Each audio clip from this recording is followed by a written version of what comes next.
Hello, and welcome to another episode of Solipsist Watched. I'm your host, the Social Solipsist, and this week I watched MacGruber. Why did I watch MacGruber? Good question. Before we talk about MacGruber, we have to talk about SNL. Now, I'm aware that SNL is not everyone's cup of tea. It has run for a long time, I think over 50 years now. And it has wavered in quality dramatically over the years. I remember watching some of it as a kid, or not necessarily as a kid, but when I was younger. And in the last, I want to say 5-ish years, maybe a little more, SNL has had some really, really good seasons. A combination of very good casts, some good writers, and generally overall pretty consistently quality skits with some real standout excellent stuff. But I'm fully aware that not only is it not everyone's cup of tea, but there were some pretty lean years at various times, but including in the mid-2000s that were real bad. Like, pretty consistently bad. So, I am generally a fan of current SNL. Not a little more wavering on some of the other periods, depending on when you're looking. So, SNL has this habit of making what I'm going to call SNL films. Now, SNL has had a lot of cast members over the years who have gone on to various levels of success. Obviously, certain names like Chris Farley and Eddie Murphy have storied careers. Eddie Murphy in particular has a particularly storied career after leaving SNL. And I am going to, I think I've talked about this before. What was I talking about? I was talking about, I don't remember what movie it was. But anyway, I was talking about 48 Hours, which I would not constitute as an SNL film. So my rule for this is basically, if it just has former SNL cast members in it, it's not an SNL film, air quotes. An SNL film is what happens when, for some reason, somebody decides that a skit or a series of skits on SNL deserves to be an entire movie or plural movies. And these movies tend to be pretty bad. I would go as far as to say even things like Wayne's World, which again started out as a series of skits on SNL with Mike Myers, I don't particularly care for Wayne's World. It's got its moments, but it should have stayed as a series of skits. It was much better as skits. And so it goes for a lot of these movies. A lot of them have the same sort of problems, which is that there wasn't enough meat in the original thing and in the original skits to make it into a movie, and nobody really did the full development to make it into something more full-fledged. Nonetheless, I've watched a lot of those over the years, either intentionally or unintentionally. So, to bring it back to MacGruber was a series of skits on SNL. And last week, Will Forte was the host on SNL. And they decided to bring back the MacGruber skit. They did a new one. I don't think they had done one in quite a few years at that point, possibly 10 years. Because Will Forte has not been an SNL cast member for, I think, 10 years. And I remember at least some of the other MacGruber skits, and I never really cared for them. And I didn't particularly care for this one either. Not that they don't have any merit, but the whole MacGruber idea is it's sort of a bait and switch. MacGruber is obviously a reference to MacGyver, the series that I actually didn't realize was as recent as I thought. It ran from 85 to somewhere in the 90s. I thought MacGyver was from the 70s, because MacGyver is terrible. It's goofy. It's got very much that like 70s action TV vibe, both in like the quality of the production and the quality of the original idea. So MacGyver's already stupid. MacGyver, if you're not familiar, is about a guy who's just a great super agent because he's smart and can get out of anything with like scraps of garbage. He can create something to help him out. It's really, really stupid. And so when you then parody that as a guy who theoretically can do that, except they're making fun of the fact that makes no sense. But then the actual joke in every one of the MacGruber sketches is that MacGruber's an incompetent asshole who has like antiquated views on lots of things, or just sort of is stupid and doesn't understand what's going on. And then the joke is always MacGruber fails to defuse the bomb and the bomb blows up. Because that's the joke. It's not that interesting. And it's not very deep at all.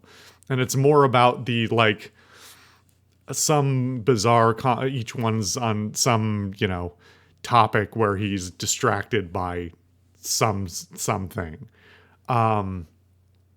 So anyway, I'm getting too much into the history, but it's probably for the best since I don't have a lot to say about the movie. I never really liked these sketches, but I remembered they made a MacGruber film. Pivot for a second. Apparently they also made a MacGruber TV show, which is streaming on Peacock as of December of 2021. I have no idea who was asking for that or why they did it. But they did.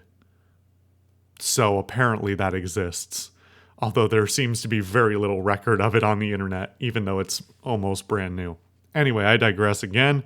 Why did I watch MacGruber? Because I honestly thought it would either slightly redeem or completely bury the idea for me. I expected that there was a good chance I might just turn it off like 10 minutes in and then watch something else. But I didn't. I watched it all the way through. Thankfully, it's only 90 minutes long.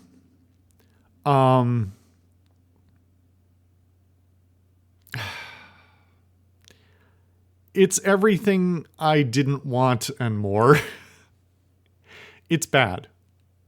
It's just straight up bad. And for all I didn't like about didn't really care for about the original SNL sketches, the only redeeming qualities of those sketches are gone from the movie as well. They barely leverage the original premise at all.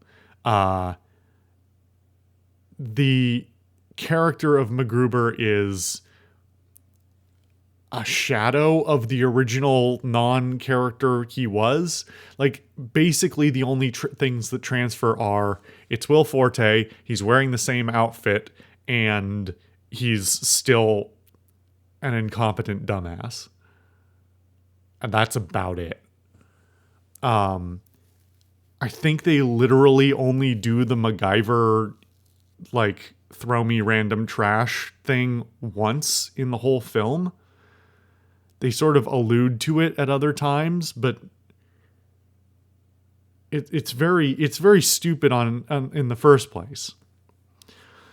So how the hell do you try and make a movie about out of this dumb premise in the first place that doesn't already kind of falls apart the moment you look at it? Well, you make it a parody of like 2000s action films, which fair enough. There's all like the 2000s were chock full of just garbage D-list action films with no redeeming qualities other than like explosions and violence for some reason, because that's what people want to see. And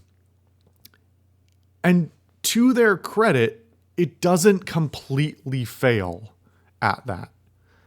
That's sort of what hooked me initially, is that the opening section of the film does a decent job of being like, oh, we're going to make fun of all of the, action movie tropes, specifically 2000s and 2010s action movie tropes.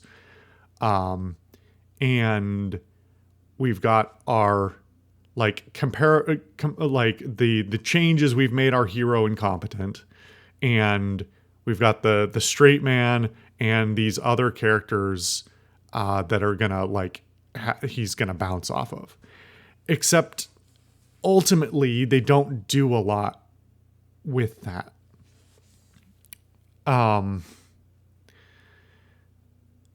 It's not goofy enough. The tone of the film is not goofy enough, and that is one of the redeeming qualities of the sketches, is they're just like completely absurd.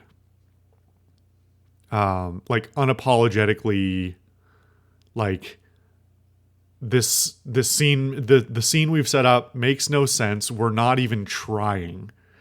We're just in a room with a bomb because that's the setup.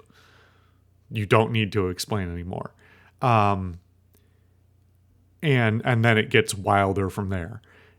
The movie barely does that. It is too close to the actual thing that it's poking fun of, the lowbrow action film of the 2000s, with some mercenary terrorist, whatever. It's too close to the original thing, and it doesn't leverage the silliness nearly enough to make it compelling. That's not to say that it doesn't have its moments. It does. There are some really, really good moments in this film, or at least decent. But they're brief. And one of the things that always seems to go wrong with these SNL movies as well is that they don't know how to pace themselves out of scenes. This seems to be, regardless of era, actor, direction, whatever, they have the same problem that some of the bad SNL skits of various eras have, which is that they paced it in a certain way and it doesn't work. And the scene runs too long for them to bail on something and make it funnier by breaking or pivoting to something else. It's just awkward.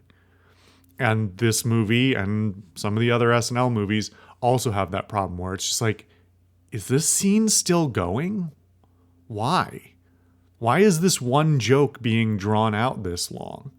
It didn't hit originally, and hammering it is not, it's not goofy enough that continuing to hammer on it makes it absurd enough to be funny in a secondary way.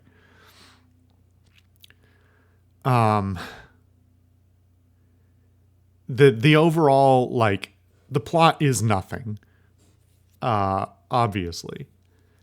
The scenes, some of them work and some of them don't. Some of them make good use of the characters and actors and some of them don't. But overall, it doesn't really come together. And that's the other thing about a lot of these SNL movies is like they don't really seem to have a movie structure. They're more about like, hey, what if we did a bunch of the original skit? Like, what if each scene was another skit from the original, like in the same framework as they did on SNL, and that doesn't flow as a movie.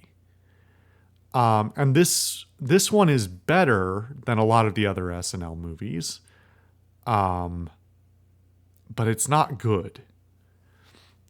I would say it's in the top third of SNL movies, but that's not a compliment. And not all the SNL movies are bad, but this isn't one of the good ones. That said, I like Will Forte. I think he's a talented actor. There's some other actors in here who I enjoy as well. Kristen Wiig's good. Val Kilmer. I think we've talked about Val Kilmer before. Val Kilmer's a weird guy, but he fills the role here just fine. There's a number of other SNL cast members who show up at various times and do fine. There's not a lot to do. There's also a bunch of wrestlers. I was going to say WWE wrestlers. At the time, they would have been with WWE, but a lot of them have left, which is for the best, who are mostly there for like comedic use. And I actually really appreciate that. It actually works pretty well. And they don't like overstay their welcome and show that, oh, right, they're wrestlers, not, professional actors or comedians. It's just a fun diversion. But overall, it doesn't come together interestingly.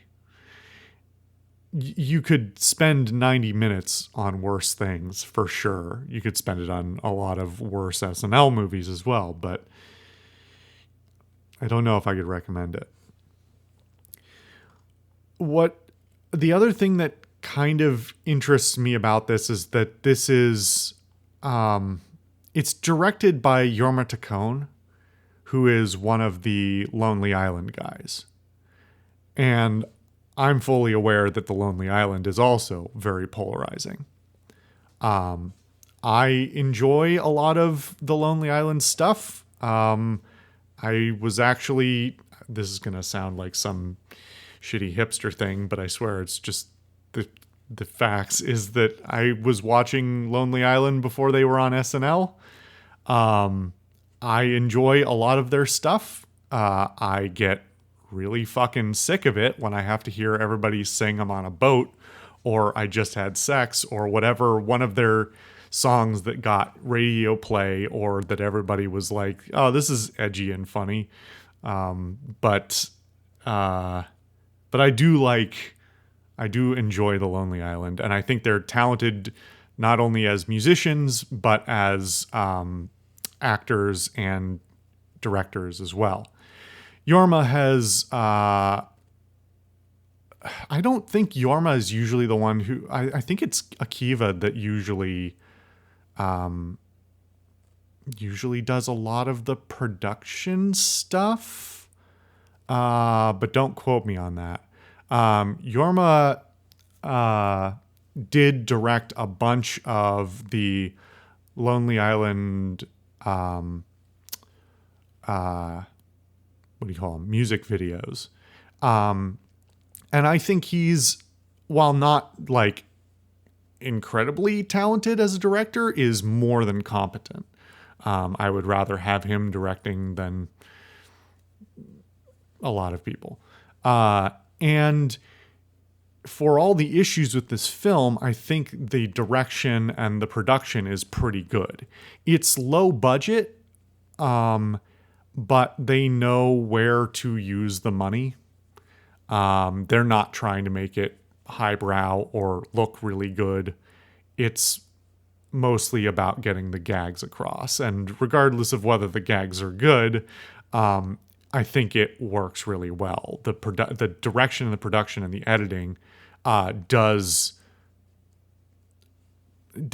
flow the way that it was intended, whether or not it works. I don't know if that makes sense as far as explaining that even if I don't like it, it's still done properly, but that's the best explanation I can give. My understanding is that Jorma also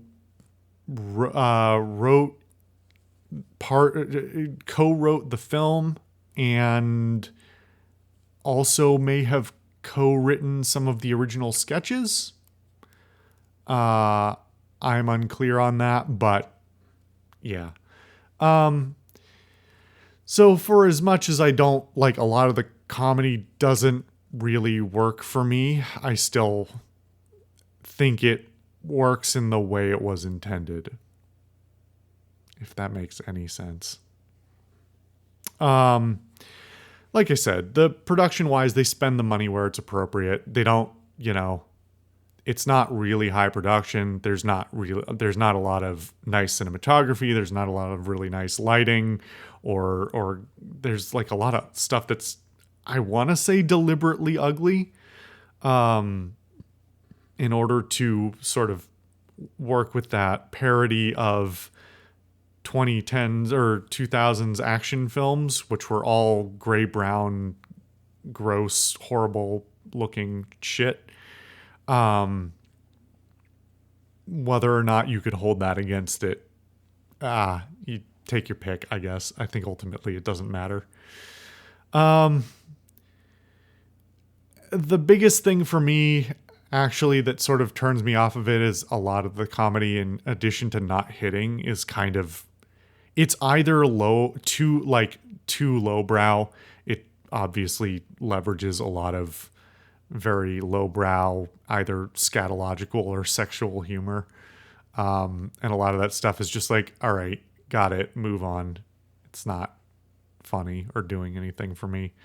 And that's not to say that I'm above that kind of stuff. I think I've mentioned before, like, I don't mind that when it's done right. It can be done in a genuinely funny way. But if it's just like the joke is pee, then no, it's not funny. You got to do something more than that with it. So a lot of the lowbrow humor just doesn't work for me, because it's not very deep. And there are a couple of moments that age pretty poorly. In particular, there's a couple of jokes that are homophobic, and I think they don't hit right because the framework doesn't work. There's one of the MacGruber sketches on SNL was about MacGruber's son being gay, and MacGruber doesn't handle it well because MacGruber's an asshole, an old man asshole who doesn't understand things and doesn't want to. And it's sort of like, it's still kind of tenuous there, but it sort of works better because at least the framework is, yeah, MacGruber is just absurd and a bad person. But in this film, because the framework is more like MacGruber is sort of the hero, even though he's incompetent, that when he has a moment of like latent homophobia, it doesn't hit the same. It hits like actual cinematic homophobia. And it's pretty bad. So yeah, that one stuck out to me. Yeah, there's a lot of weird, bad stuff in here. And the couple of moments that are actually quite good are not worth seeing it overall, I think. Anyway, if for some reason you've seen this film before, or you really like MacGruber, the movie or the skits, or if you've for some reason seen the TV show, please explain yourself and also why you have a Peacock subscription. I'd love to hear about it if you have a same opinion, differing opinion, whatever. Anyway, thank you guys for watching another episode of Solipsist Watch. This was a weird one. And I'll see you guys for something slightly related. I think I might do something slightly related next time. We'll see. I gotta stop saying those so that when I don't do it, it's not dumb. Anyway, I'll be back with you for something different next time.